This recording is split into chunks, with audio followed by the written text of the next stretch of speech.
Para que tipo de desafios? Dá alguns exemplos assim. São desafios pensados que tenham o potencial de determinados desfechos. Por exemplo, você apresentar para o participante o desafio de fazer uma determinada travessia. Isso pode envolver alguma habilidade técnica, mas também precisa envolver habilidades interpessoais, as pessoas negociarem, resolverem conflitos e tudo mais. Ao longo da solução desse desafio, surgem esses conflitos, surgem essas questões de relacionamento e numa reflexão posterior ao desafio as pessoas se percebem atuando dessa ou daquela maneira e fazem a transferência, primeiro a analogia de como elas normalmente atuam no seu dia a dia, se percebem às vezes de maneira que elas não se percebiam antes e aí fazem transferência das soluções que foram dadas para esse desafio. Poderia ter sido melhor? O que eu posso transferir desse aprendizado para o meu dia a dia na empresa, na minha vida particular? Ana e Thiago, o Helder falou em máscaras, né, que as pessoas acabam perdendo as máscaras, se despindo das máscaras que elas usam no cotidiano. Vocês tinham essa preocupação, né, de mostrar quem vocês eram de fato, né, o que vocês pensavam, quem eram vocês, ou de uma certa forma as câmeras acabavam intimidando?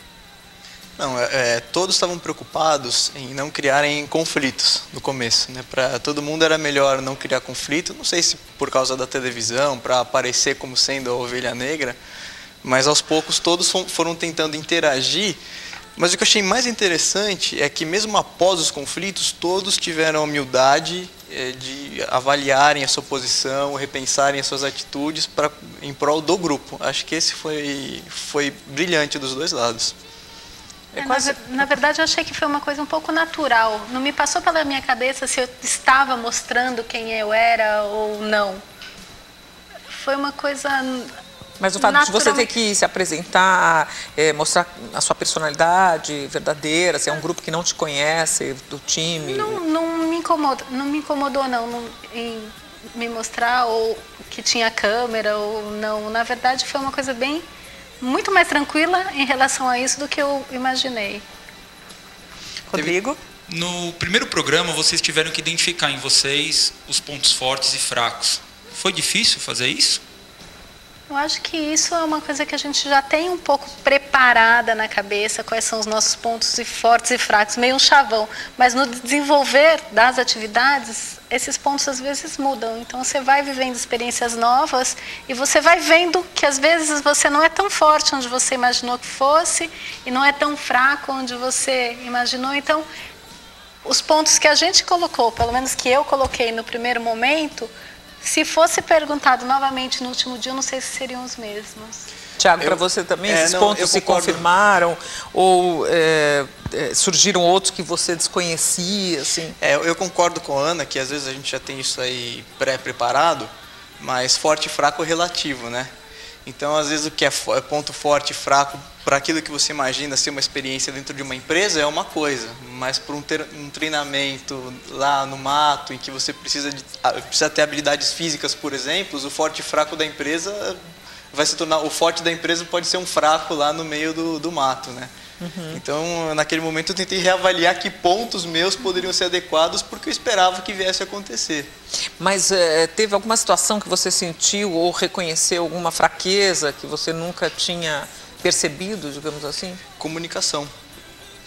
Comunicação. Eu percebi que eu deveria ter dado mais importância para as minhas habilidades de comunicação, mais importância para minhas habilidades de comunicação com os outros mesmo. E você, Ana Paula, algum ponto assim que você suspeitava, que se confirmou, ou alguma descoberta assim sobre sua pessoa?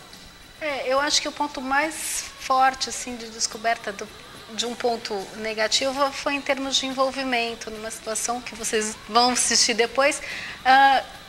Que eu não sei se a conduta que eu tive no momento foi a mais adequada ou se eu deveria ter me preocupado mais ou me envolvido mais com uma situação que era muito séria e muito arriscada para mim, né? Então, eu acho que nesse momento eu deveria ter me envolvido mais naquela situação e não confiado tanto no que estavam me falando. Uhum. Esse foi um ponto que eu não sabia antes do programa como seria ou se haveria ou não. Helder e Wilson, vocês como observadores, né, de fora, né, o que vocês acham disso que eles comentaram aqui? O Tiago colocou uma coisa que acho que é importante, que ele falou que tem a autopercepção e a percepção do outro. Muitas vezes você entende, baseado até na sua experiência, que uma competência, ela, por resultados positivos, ela poderia ser utilizada numa nova experiência, o que não está errado.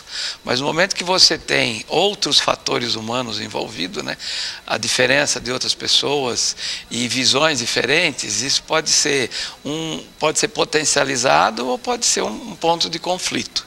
Então, muitas vezes, eu diria que nessas atividades que a gente viu em outdoor, ela não gerou tanto conflito exatamente porque eles não se conheciam tanto. Respeitavam a liderança, às vezes alguns até atropelavam um pouco a liderança, mas sem gerar conflito.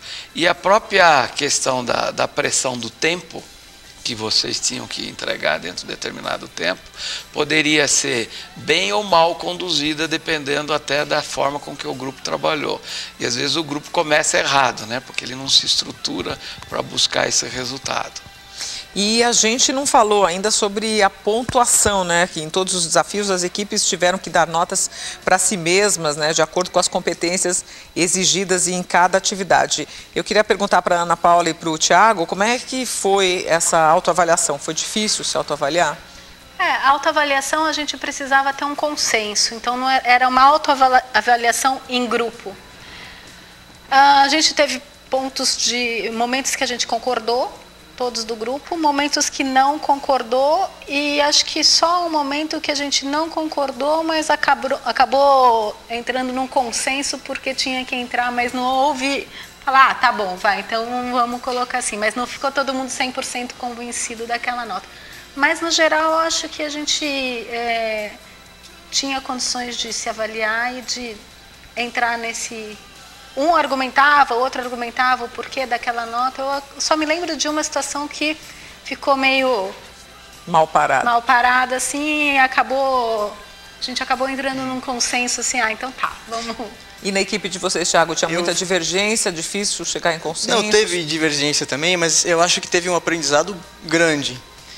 Que é até impressionante o modo como o moral do grupo afeta a autoavaliação e a percepção do grupo, né? Então, quando acabavam as provas, que era o momento que precisávamos nos avaliar, às vezes a gente saía vitorioso de uma etapa, então estava todo mundo com moral alto, a gente dava nota alta para nós, mas depois o tempo passava, o nível de tensão baixava, a gente tinha uma percepção talvez mais refinada dos erros, né? Então as notas foram mais até sentimentais, e eu não esperava que fosse assim. Sobre o que o Tiago está falando, isso era bem perceptível, que quando a equipe vermelha ou azul ganhavam, a vitória é um indicador, é um forte indicador no mundo empresarial, né? Nós estamos no caminho. Mas se a equipe não tiver essa consciência de como foi o processo, você corre o risco de na próxima meta, no próximo desafio, você se frustrar. Porque você não trabalhou de fato as competências que talvez precisasse ser trabalhada.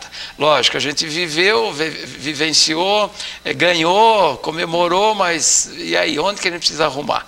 Então, um perigo é você se iludir um pouco, com a vitória. A impressão que fica é que a moral e a ansiedade são os dois catalisadores, Então, moral elevado faz você hiperestimar tudo aquilo que você faz, e a ansiedade alta faz você ver grandes problemas naquilo que eventualmente é mais fácil do que parece. Uhum.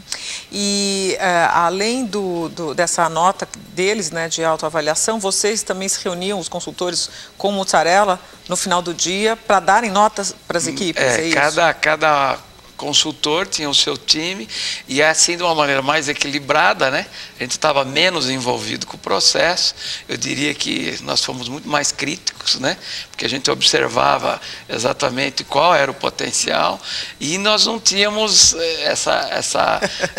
esse clima que você falou, Ana, eu queria discordar, mas não vou discordar, tá bom, eu aceito.